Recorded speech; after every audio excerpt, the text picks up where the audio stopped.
गणेश जी को नमन करके मेरी कुलदेवता श्री तुलजा भवानी और मेरे सद्गुरु श्री साईं बाबा को नमन और स्मरण करके आज के वीडियो की हम शुरुआत करते हैं। आज के वीडियो का विषय है अगला स्वाति नक्षत्र। 27 नक्षत्रों में से इस नक्षत्र का नंबर है 15वां और यह नक्षत्र पूर्ण रूप से तुला राशि में मतलब तुल राशि में आता है। इस नक्षत्र का चिन्ह बहुत इंटरेस्टिंग है। इस नक्षत्र का चिन्ह है धरती में समाया हुआ एक बीज जो धरती की नमी से फूला हुआ है और धरती के ऊपर मतलब मिट्टी के ऊपर उसके 2 पत्ते निकल आए हैं और वो पत्ते हवा में झूल रहे हैं। आप पूछेंगे कि इतना सब एक नक्षत्र में एक चिन्ह में बताया गया है क्या? तो ऋषि मुनियों ने जब अति प्राचीन काल में आकाशमंडल में ये स्वाति नक्षत्र के तारे देखे, नक्षत्र का चिन्ह मतलब हर एक तारों से जुड़ी आकृति है। तो जब उन्होंने ये नक्षत्र के जुड़े हुए तारे देखे तो उनमें उनको ये चिन्ह दिखा और वो चिन्ह कुछ ऐसे ही नहीं दिखा कि मन में आए वो लिख डाला, ऐसे नहीं है। बताती हूँ कि ये चिन्ह कैसे बना। वो जो ऊपर के 2 तारे हैं जिनको ऋषि मुनियों ने पत्तों का रूप बताया है, वो झिलमिला रहे हैं। तो ऐसे लगता है कि जैसे 2 पत्ते हैं वो हवा में झूल रहे हैं, झूम रहे हैं और यही इस नक्षत्र की देवता है। इस नक्षत्र की देवता है वायु देवता। वैसे तो कहा जाता है कि पृथ्वी के चारों ओर जो वात आवरण है मतलब जो वायु का जो गैस का एक लेयर है, उस लेयर के वजह से आकाशमंडल में जो तारे हैं वो हमको थोड़े टिमटिमाते हुए नजर आते हैं। लेकिन ये तो हम नहीं कह सकते कि इन 2 तारों को ही हम टिमटिमाते हुए क्यों देखते हैं। शायद वो इन तारों की खासियत होगी। तो ऋषि मुनियों को इनमें दिखाई दिए 2 पत्ते, तो इसका चिन्ह है भूमि के नीचे भूमि की नमी से अंकुरित हुआ, बड़ा हुआ, फूल गया हुआ ऐसा एक बीज जिसके 2 पत्ते ऊपर निकल आ रहे हैं और वो हवा से झूल रहे हैं। मतलब वो जो ऊपर के 2 तारे हैं वो टिमटिमाते हुए हमको नजर आते हैं और इस वजह से इस नक्षत्र की देवता है वायु देवता।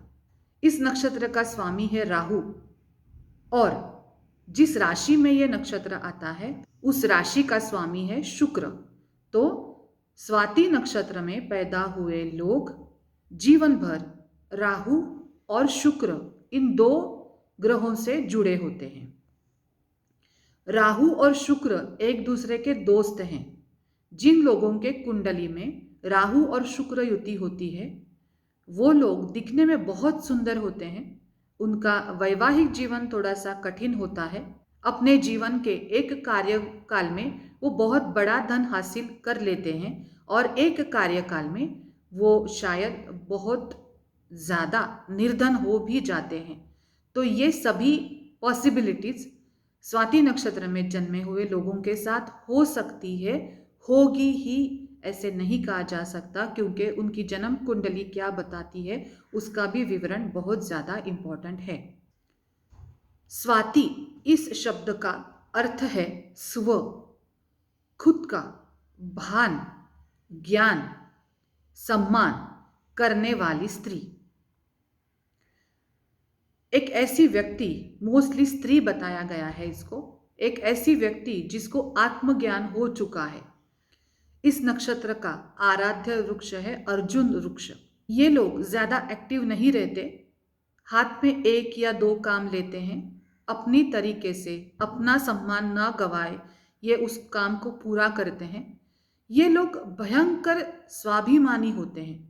भयंकर मैंने इस वजह से कहा क्योंकि कभी कभी होता ये है कि उनको थोड़ी सी भनक भी लग जाती है कि आगे जाके शायद मेरा अपमान होने वाला है, तो वो और कुछ नहीं सोचते, वो झट से झगड़ा शुरू कर देते हैं।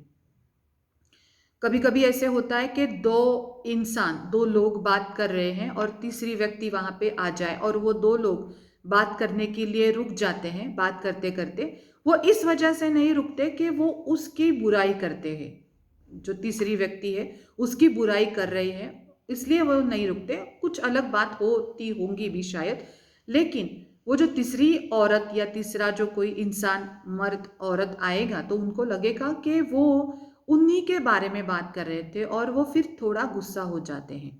स्वाभिमान अच्छी चीज़ है, लेकिन रुकिए, देखिए कि कोई आपको सच में हर्ट कर रहा है या फिर उसकी खुद की कुछ अलग बात है, उसका खुद का कुछ अलग प्रॉब्लम है। देखिए, ये लोग अच्छी तरीके से मित्रता निभाते हैं, लेकिन ये उनका थोड़ा सा क्रिटिकल इशू होता है। अगर अपने सम्मान को ठेस पहुंचाना जायज़ नहीं है, तो सबसे पहले ध्यान रखिए कि आप दूसरे के आत्मसम्मान को ठेस ना पहुंचाएं। अगर कोई शंका आए तो पूछिए, बोलिए, जान लीजिए और फिर आगे बढ़िए।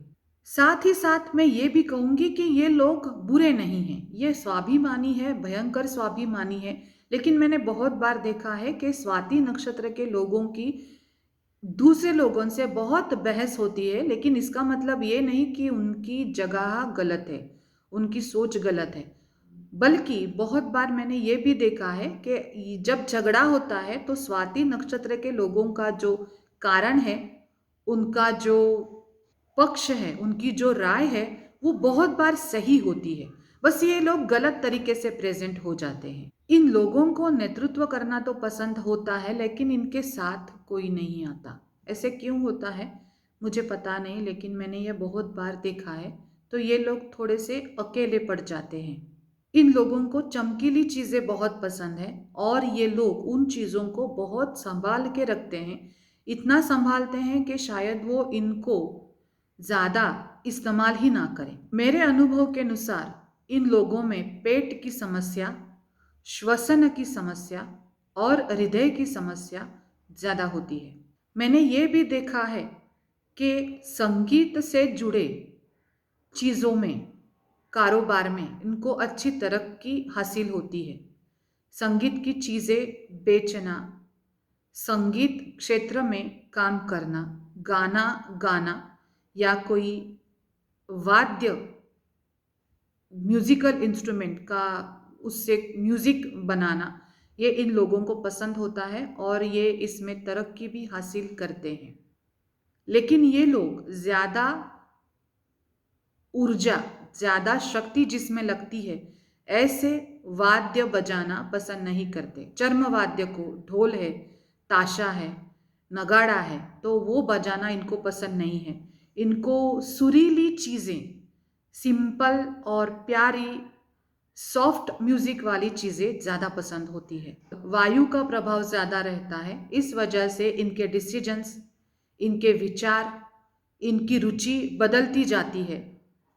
स्थिर विचार या स्थिर डिसीजन लेने की क्षमता उन्हें अपने आप में बनानी चाहिए। स्वाति नक्षत्र के लोगों को मैं 2 सलाह दूंगी।